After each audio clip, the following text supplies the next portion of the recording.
जयंती मंगला काली भद्रकाली कपालिनी दुर्गा क्षमा शिवा दात्री स्वाहा सबधा नमोस्तुते। प्रिय भक्तजनों, आज सुनेंगे आगे की कथा। श्रीमद् देवी भागवत की कथा का रसपान करेंगे। आप इस कथा को पूरा सुनिएगा, तभी आपको इसका फल प्राप्त होगा और माता रानी आप सभी की इच्छाओं को पूरा करेंगी। सूत जी बोले, देवी भगवती की पुण्य कथा के श्रद्धालु श्रोताओं को रिद्धि सिद्धि हस्तगत रहती है। एक दिन, आधा दिन, चौथाई दिन अथवा घड़ी पल के लिए भी श्रद्धा युक्त होकर भगवती की दिव्य कथा के श्रोताओं की कभी दुर्गति नहीं होती। मनुष्य सभी यज्ञों, तीर्थों और दानों का फल देवी भागवत पुराण के एक बार ही श्रवण करने से प्राप्त कर लेता है। सतयुग, द्वापर युग और त्रेता में तो बहुत सारे धर्म कर्म है, परंतु कलयुग में तो पुराण श्रवण के अतिरिक्त मनुष्य द्वारा आचारहीन एवं अल्प आयु वाले लोगों के कल्याण तथा उद्धार के लिए ही व्यास जी ने पुराण नामक अमृत रस की सृष्टि की है। यहाँ यह भी उल्लेखनीय है कि अमृत पीने से पहले पीने वाला व्यक्ति ही अजर अमर होता है, परंतु देवी भागवत पुराण के कथा रूपी अमृत के सेवन से व्यक्ति के कुल का उद्धार हो जाता है। श्रीमद् देवी भागवत पुराण के श्रवण के लिए महीनों अथवा दिनों का कोई प्रतिबंध नहीं है। इस पुराण का पठन श्रवण तो प्रत्येक दिन और प्रत्येक मास में फलदायक है। अश्विनी, चैत्र, मार्गशीर्ष तथा आषाढ़ मासों और दोनों नवरात्रों में इस पुराण का श्रवण पठन विशेष पुण्यप्रद है। वास्तव में यह पुराण नवान्न यज्ञ है, जो सभी पुण्य कर्मों से अधिक तथा निश्चित फल देने वाला है। इस नव्याहन यज्ञ में मित्रद्रोही, कपटी, विमूढ़, वेद निंदक, हिंसक, पर द्रव्यहर्ता, पर स्त्रीगामी, लंपट, अभक्ष्य भक्षी, गो देवता, ब्राह्मण निंदक तथा गुरुद्वेषी जैसे घोर पातकी भी शुद्ध और निष्कलुष हो जाते हैं।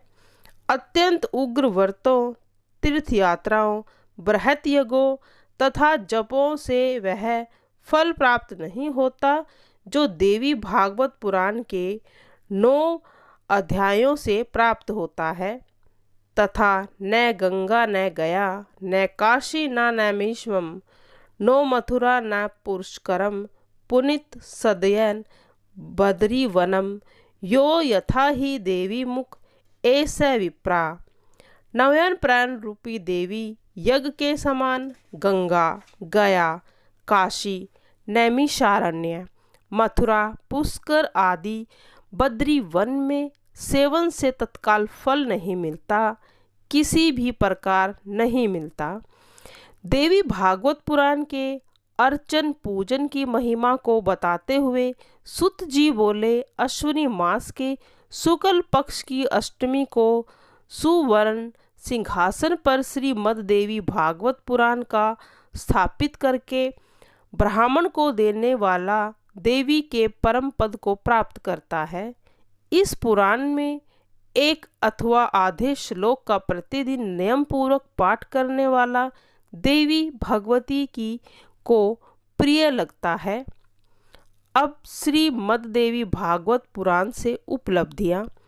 देवी भागवत पुराण के पठन श्रवण से महामारी, अतिवृष्टि, अनावृष्टि, भूत प्रेत बाधा, दुष्ट ग्रह योग तथा अन्याय, अभौतिक आदि दैविक और सांसारिक कष्ट शांत हो जाते हैं।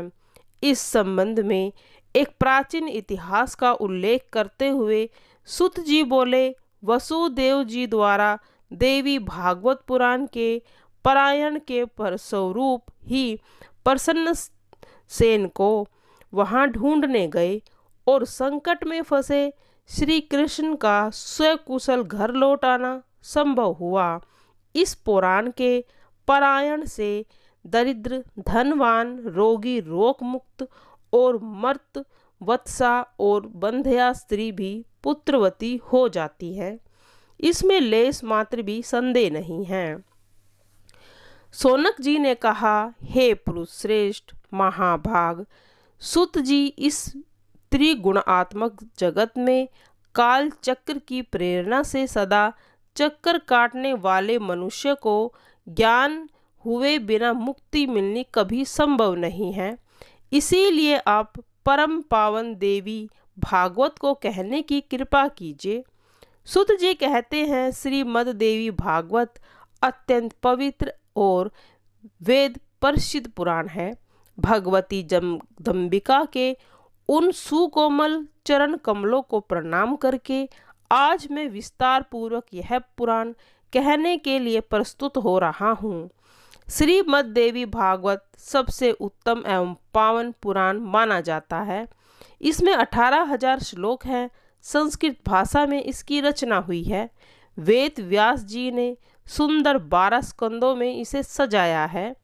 ऋषियों ने पूछा, महाभाग सूत जी, पुराणों की रचना करने वाले व्यास देव का परिचय आपने बताने की कृपा करें। सूत जी कहते हैं, कृष्ण द्वैपायन व्यास जी के मुख अरविंद से श्री भगवती सुनने का सुअवसर हमें प्राप्त हुआ था और उसी के द्वारा हमने उस कथा का भी श्रवण किया था।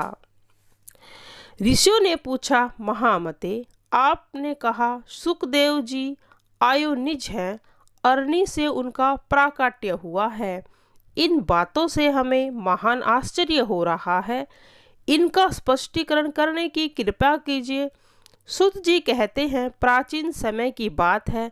सत्यवती नंदन व्यास जी सरस्वती नदी के तट पर विराजमान थे। उनके आश्रम पर 2 गोरैया पक्षी थे। उन्हें देखकर वे आश्चर्य में पड़ गए। उन्होंने देखा पक्षी अपने घोंसले में थे। उनका एक सुंदर बच्चा था। व्यास जी सोच रहे थे, इतने में मुनिवर नारद जी वहां पधारे। नारद जी ने व्यास जी से पूछा, द्वैपायन, तुम क्यों इतने चिंतित दिख रहे हो? अपनी चिंता का कारण मुझे बतलाओ। व्यास जी ने कहा, सुना गया कि पुत्रहीन की गति नहीं होती और मानसिक सुख भी उसे सुलभ नहीं हो सकता। अब मैं मनोरथ पूर्ण करने वाले किस देवता की उपासना करूं? इस विचारधारा से मैं गोते खा रहा हूँ। सूत जी कहते हैं, इस प्रकार व्यास जी के पूछने पर महामना नारद जी अत्यंत प्रेम पूर्वक उनसे कहने लगे, यदि अपना पुरुषार्थ सिद्ध करना चाहते हो तो भगवती के चरण कमलों को अपने हृदय में धारण करो। तुम्हारी जो भी इच्छाएं हैं वे सभी भगवती जगदम्बा अवश्य ही पूरी कर देंगी। सूत जी कहते हैं, मुनिगणों, भगवान विष्णु परम तेजस्वी एवं देवताओं के भी देवता हैं। उनकी लीला बड़ी विचित्र है। तुम सब लोग अत्यंत सावधान होकर उनकी अद्भुत कथा को सुनो। एक समय की बात है, भगवान श्री हरि को घोर युद्ध करना पड़ा। 10,000 वर्षों तक वे युद्ध भूमि में डटे रहे। फिर तो उन्हें थकान सी हो गई। तब वे अपने पुण्य प्रदेश बैकुंठ चले गए। पद्म आसन लगाकर बैठ गए।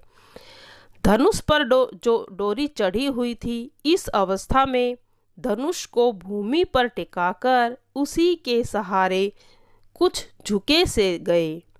श्रम के कारण अथवा लीला संयोग से उन्हें घोर निद्रा आ गई। उसी अवसर पर कुछ दिनों से देवताओं के यहाँ यज्ञ करने की योजना चल रही थी।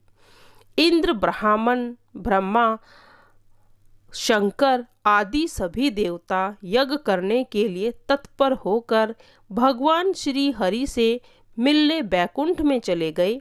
उन्होंने देखा परम प्रभु भगवान श्री हरि योग निद्रा के अधीन होकर अचेत पड़े थे।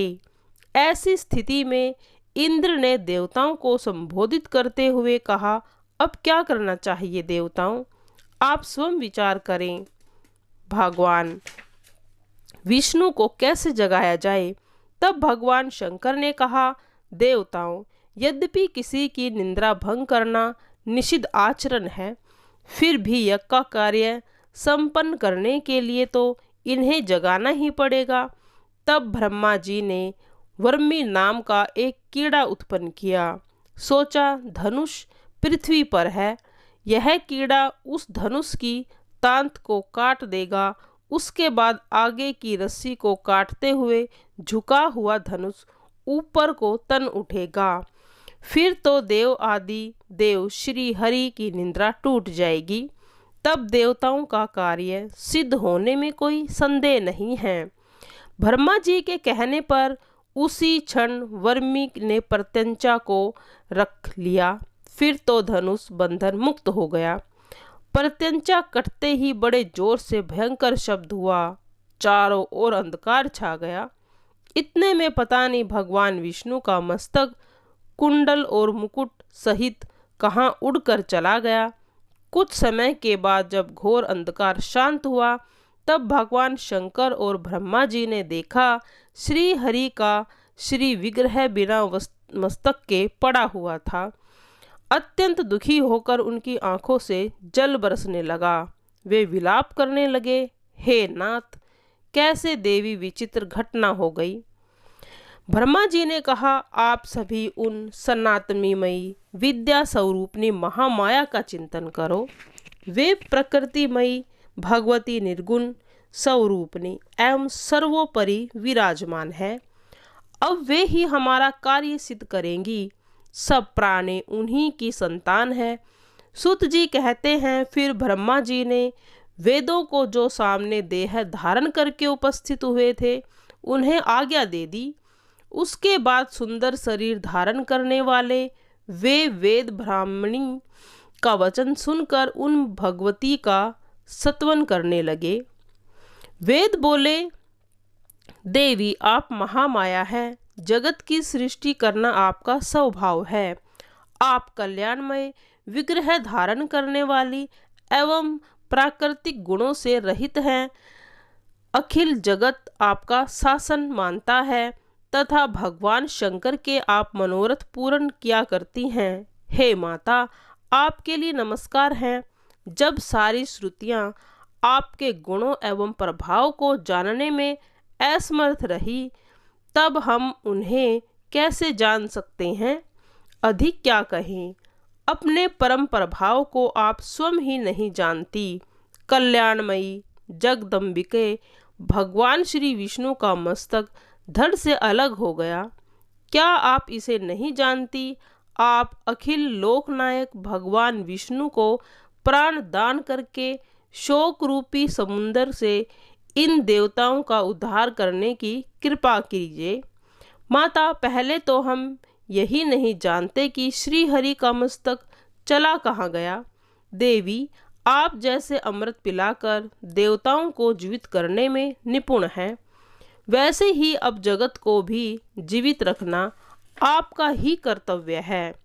सुत जी कहते हैं, इस प्रकार जब देवों ने भगवती जगदम्बिका का स्तवन किया, तब वे गुणा अतीत माया महामाई देवी अत्यंत प्रसन्न हो गई। फिर तो देवताओं को लक्ष्य करके आकाशवाणी होने लगी, देवताओं, तुम्हें चिंता करने की आवश्यकता नहीं है। तुम लोग श्री हरि के छिन्न मस्तक होने के कारण सुनो। एक समय की बात है, भगवान श्री विष्णु लक्ष्मी के साथ एकांत में विराजमान थे। लक्ष्मी के मनोहर मुख को देखकर उन्हें हंसी आ गई। लक्ष्मी जी ने समझा, हो न हो भगवान विष्णु की दृष्टि में मेरा मुख कुरूप सिद्ध हो चुका है, इसीलिए मुझे देखकर उन्हें हंसी आ गई। फिर तो महालक्ष्मी को क्रोध आ गया। झट उनके मुख से निकल गया, तुम्हारा यह मस्तक गिर जाए। इसी से इस समय उनका सिर क्षीर सागर में लहरा रहा था। देवताओं, इसमें कुछ कारण दूसरा भी है। यह वह है कि हयग्रीवा नामक एक दैत्य हो चुका है। सरस्वती नदी के तट पर जाकर उसने महान तप किया। वह मेरे एकाक अक्षर मंत्र महामाया बीज का जाप करता रहा। वह दैत्य 1000 वर्षों तक ऐसा कठिन तप करता रहा। तब मैं ही तामसी शक्ति के रूप में सजकर उसके पास गई और जैसे रूप का वह ध्यान कर रहा था, ठीक उसी रूप में मैंने उसे दर्शन दिए। मैं सिंह पर बैठी थी। मैंने कहा, महाभाग, वर मांगो। सुवर्त तुम्हें जो इच्छा हो उसे देने को मैं तैयार हूँ। मुझ देवी की बात सुनकर वह दानव प्रेम से विभोर हो उठा। उसने तुरंत मेरी प्रदक्षिणा की और मेरे चरणों में मस्तक झुका दिया। हयग्रीव बोला, माता, जिस किसी प्रकार भी मुझे मृत्यु का मुख न देखना पड़े, वैसा ही वर देने की कृपा कीजिए। देवताओं और दानव कोई भी मुझे जीत ना सके। देवी ने कहा, देखो, जन्मे हुए की तो मृत्यु और मरे हुए का जन्म होना तो बिल्कुल निश्चित है। राक्षस राज, मृत्यु के विषय में तो मैं ऐसी बात पक्की समझ लेनी चाहिए। अतः मन में सोच विचार, जो इच्छा हो वर मांगो। हयग्रीवा बोला, अच्छा, तो हयग्रीवा के हाथ ही मेरी मृत्यु होनी चाहिए, दूसरे मुझे न मार सके। देवी ने कहा, महाभाग, अब तुम घर जाओ और आनंद पूर्वक राज्य करो। यह बिल्कुल निश्चित है, हयग्रीवा के सिवा दूसरा तुम्हें कोई नहीं मार सकेगा। वही पापी इन दिनों मुनियों और वेदों को अनेक प्रकार से सता रहा है। त्रिलोकी में कोई भी ऐसा नहीं जो उस दुष्ट को मार सके। इसीलिए इस घोड़े का सुंदर सिर उतारकर श्री विष्णु के धड़ से जोड़ दिया जाएगा। यह कार्य ब्रह्मा जी के हाथ संपन्न होगा। उसके बाद वे भगवान हयग्रीव देवताओं के हित साधन के लिए उस दुष्ट एवं निर्दयी दानव के प्राण हरेंगे। सुत जी कहते हैं, ब्रह्मा जी ने उसी क्षण सुरगण के सामने तलवार से घोड़े का मस्तक उतार लिया और साथ ही भगवान के शरीर पर जोड़ने की व्यवस्था संपन्न कर दी। फिर तो भगवती जगदम्बिका के कृपा प्रसाद से उसी क्षण भगवान विष्णु का हयग्रीवा अवतार हो गया। वह दानव बड़ा ही अभिमानी था। देवताओं से उनकी घोर शत्रुता थी। अवतार लेने के पश्चात कितने समय तक भगवान उनके साथ युद्ध भूमि में डटे रहे, तब कहीं उनकी मृत्यु हुई। सुत जी कहते हैं, महाअनुभव, प्राचीन समय की बात है। त्रिलोकी जलमग्न हो गई थी। केवल भगवान विष्णु शेष नाग की सैया पर सोए हुए थे। उनके कान के मैल से मधु और कटम्ब नामक 2 दानवों उत्पन्न हुए। समय के अनुसार उस समुद्र में वे प्रतापी दैत्य तरुण हो गए। एक समय की बात है, वे स्थूलकाय दानव समुद्र में खेल रहे थे।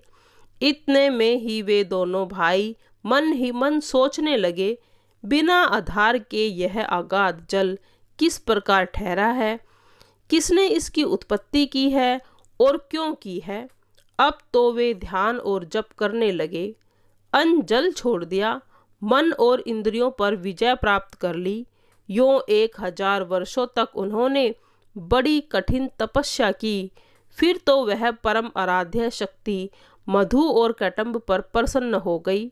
उनकी स्थिति देखकर शक्ति का मन कृपा से ओतप्रोत हो गया।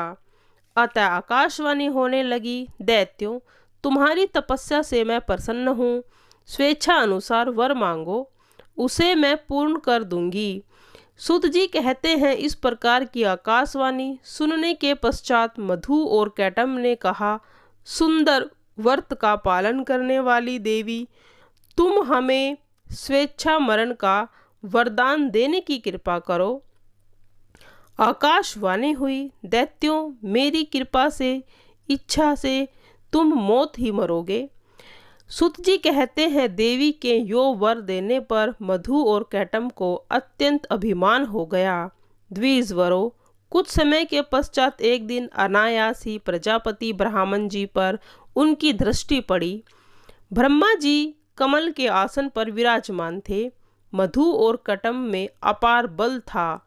वे पितामह से कहने लगे, सुव्रत, तुम हमारे साथ युद्ध करो। सूत जी कहते हैं, मधु और कैटम इतने बलवान थे, उन्हें देखकर ब्रह्मा जी उपाय सोचने लगे। सभी शास्त्रों में वे पूर्ण जानकार थे। युद्ध संबंधी शाम, दाम, दंड और भेद आदि अनेक उपाय उनके सामने आए। सोचा, इन राक्षसों में वास्तविकता कितना बल है और यह मैं बिल्कुल नहीं जानता। शत्रु का बल जाने बिना युद्ध में प्रवृत्त हो जाना ठीक नहीं समझा जाता। अतः अब शेष नाग की सैया पर सोए हुए जो भगवान विष्णु हैं, इन्हें जगाऊं। ब्रह्मा जी की स्तुति करने पर भगवान विष्णु की नींद नहीं टूटी। उन पर योग निद्रा का पूरा अधिकार जम चुका था। फिर तो चित्त को एकाग्र करके उन्होंने योग निद्रा की स्तुति आरंभ कर दी। ब्रह्मा जी बोले, देवी, मैं जान गया तुम निश्चय ही इस जगत की कारण स्वरूपा हो। भगवान विष्णु आज गाढ़ी नींद में मग्न है। माता, तुम समस्त प्राणियों के एक अंतकरण में निवास करती हो। ऐसी स्थिति में इन दानवराज मधु और कैटम का स्वयं संहार करो। देवी, तुम संपूर्ण जगत की माता हो। सभी मनोरथ पूर्ण करना तुम्हारा स्वभाव है। सूत जी कहते हैं, जब इस प्रकार ब्रह्मा जी ने भगवती की स्तुति की, तब तामसी निद्रा देवी भगवान विष्णु के श्री विग्रह से निकलकर बगल में खड़ी हो गई। मधु और कैटम के संहार के लिए भगवती योग निद्रा ने ऐसी कृपा की। फिर तो भगवान विष्णु जब अपने शरीर को हिलाने डुलाने लगे, तब उनके दर्शन करके ब्रह्मा जी आनंद विभोर हो उठे। साथ ही उन्होंने श्री हरि विष्णु जी की परिक्रमा भी शुरू कर दी थी। सूत जी कहते हैं, जब जगत गुरु भगवान विष्णु के श्री विग्रह से निद्रा दूर हुई, तब उन्होंने देखा वहीं प्रजापति ब्रह्मा जी भयभीत होकर खड़े थे। फिर तो महान तेजस्वी श्री विष्णु मेघ की भांति गंभीर वाणी में कहने लगे। भगवान विष्णु बोले, पद्म योनि ब्रह्मा जी, आप जब तब छोड़कर यहाँ कैसे आ गए? ब्रह्मा जी ने कहा, भगवान, मधु और कैटम नामक दो दैत्य आपके कान से के मैल से उत्पन्न हुए हैं। जगत प्रभु, उन्हीं से डर कर मैं आपके पास चला आया। अब आप मुझे बचाइए। सूत जी कहते हैं, इतने में ही मत वाले मधु और कैटम दोनों महाबली दानव ब्रह्मा जी को खोजते हुए वहां आ पहुँचे। वे ब्रह्मा जी से कहने लगे, भागकर इनके पास चला आया, क्या इससे बच सकेगा? युद्ध कर। मधु और कैटम की बात सुनकर भगवान विष्णु उनसे कहने लगे, दानव श्रेष्ठ, तुम इच्छा पूर्वक मुझसे युद्ध कर लो, मैं तुम्हारा अभिमान दूर कर दूंगा। सूत जी कहते हैं, मधु कुपित होकर तुरंत ही भगवान से लड़ने के लिए आगे आ गया। दो मत वाले पहलवानों की भांति भगवान विष्णु और मधु मल्लम युद्ध करने लगे। मधु के थक जाने पर कैटम लड़ने लगता था। फिर मधु और कैटम बार बार वे क्रोध अंध दैत्य शक्तिशाली श्री हरि के साथ बाहु युद्ध करने में संलग्न हो जाते। जब 5000 वर्षों तक लड़ाई होती रही, तब भगवान श्री हरि मधु एवं कैटम की मृत्यु के विषय में विचार करने लगे। विचार करने पर ज्ञात हुआ कि भगवती ने इन्हें वरदान दिया है, ये जब चाहें तभी मृत्यु इनकी पास आएगी। भगवान विष्णु यूँ सोच ही रहे थे, इतने में मन को मुग्ध करने वाली भगवती योग निद्रा ने उन्हें दर्शन दिए उस समय वे कल्याणमयी देवी आकाश में विराजमान थी। देवी मुस्कुराकर कहने लगी, विष्णु जी, तुम देवताओं के स्वामी हो। अरे अब पुनः युद्ध करने में तत्पर हो जाओ। अब ये दोनों शूरवीर दानव ठग कर मारे जा सकेंगे। मेरी वक्र दृष्टि से ये अवश्य ही मोह में पड़ जाएंगे। नारायण, मेरी माया से मोहित होकर तुम शीघ्र ही इन्हें मार डालना। सुत जी कहते हैं, उस समय भगवान करुणा रस से भीग गए थे। उन्हें देखकर भगवती ने अट्टहास किया, उनकी लाल आंखें हो गई। साथ ही उन्होंने कामदेव के बाणों की तुलना करने वाले अपने कटाक्ष भरे नेत्रों से उन दैत्यों को आहत कर दिया। फिर तो भगवती की तिरछी चितवन को देखकर दुरात्मा मधु और कैटम उस पर मोहित हो गए। यह कैसा मनोहर अद्भुत दृश्य सामने आ गया। यो मानते हुए वे अपने विस्तृत छटा दिखाने वाली देवी की ओर देखते रहे। भगवान विष्णु काम सलाने में सतर्क तो थे। वे देवी के अभिप्राय को देखकर समझ गए कि दैत्य मोहित हो चुके हैं। उन्होंने मधुर शब्दों में कहा, वीर, तुम्हें जो इच्छा हो वर मांग लो। मैं तुम्हारी युद्ध कौशल से अत्यंत प्रसन्न होकर वर देने को तैयार हूँ। सुत जी कहते हैं, उस समय मधु और कैटम काम से आतुर थे। उन्हें अपने बल का अभिमान तो था ही। वे भगवान श्री हरि से कहने लगे, विष्णु, हम मांगने नहीं आए, हमें क्या दे सकोगे? हम याचक नहीं, हम तो उदार दाता हैं। ऋषिकेश, तुम्हें जिस वर की अभिलाषा हो हमसे प्रार्थना करो। मधु और कैटम की बात सुनकर भगवान विष्णु ने कहा, यदि तुम लोग मुझ पर प्रसन्न हो और वर देना चाहते हो तो बस दोनों मेरे हाथ से मौत स्वीकार कर लो। सुत जी कहते हैं, श्री हरि की बात सुनकर मधु और कैटम महान आश्चर्य में पड़ गए। वे हम ठगे गए मानकर खड़े रहे। तब भगवान ने उनके मस्तकों को चक्र से काट डाला। उसके बाद मधु और कैटम के प्राण पखेरु उड़ गए। उस समय सारा समुद्र उन दैत्यों के रक्त और मज्जा से व्याप्त हो गया। मुनीश्वरों, तभी से पृथ्वी का नाम मेदिनी पड़ा था। प्रिय भक्तजनों, आज हम कथा का श्रवण यहीं समाप्त करते हैं।